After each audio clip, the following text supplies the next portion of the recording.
We know one thing, which is that President Trump has an agreement, it appears, with President Peña Nieto. What about Canada? We want Canada in. You know, our supply chains go across the with our northern and southern neighbors, and it's hugely important to our businesses to be competitive. North America today is one of the most competitive regions in the world. But we seem to be squeezed in terms of timing, as I understand it from the administration, which is they want to get something done by this Friday because they're concerned about that 90-day period with Congress so they can get it done before the new president takes over, Mr. Obrador, down in Mexico. Is that doable, in your opinion? I think it's doable. If Ambassador Lighthizer gives notice, first of all, they could agree between now and Friday. But if he gives notice, he could amend that notice, and he could tell in the notice that he's doing a bilateral, but he hopes to make it trilateral, and get that text in soon. So I think it could be done. It should be done. There needs to be some sort of approval by Congress, even under fast track. From what you understand of the politics in Washington right now, do you think the Congress is inclined to go along with the president on this? Congress should look at it on the economic basis. And if we tear up our agreement with our northern and southern neighbors, we will take a hit. 11 million jobs, some say 14 million, hinge on this agreement. And so let's keep it going. We can improve it. They've drawn on some measures that we negotiated in the Trans-Pacific Partnership to cover the modern issues like digital flows, but let's not tear it up.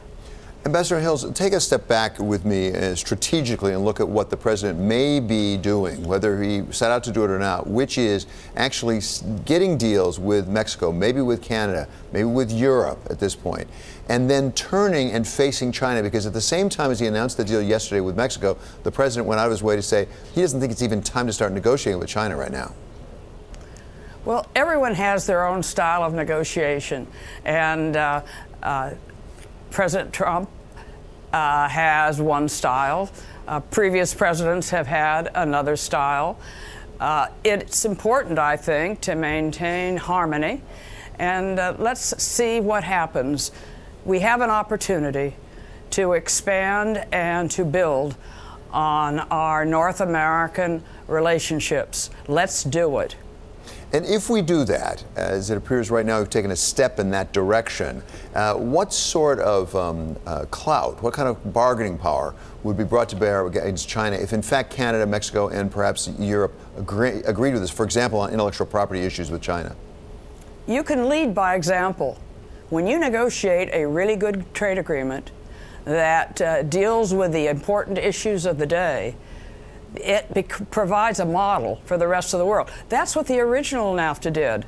You know, the Uruguay round, which was upgrading the general agreement on tariffs and trade, had collapsed in 1990. When we finished the Nafta, within 4 months, the 126 trade ministers from representing nations from around the world came back and adopted many of the measures that we had put into the original North American Free Trade Agreement: protection for intellectual property, protection for international investors, and the WTO, a trade dispute settlement mechanism. So we can do it by example and by some friendship.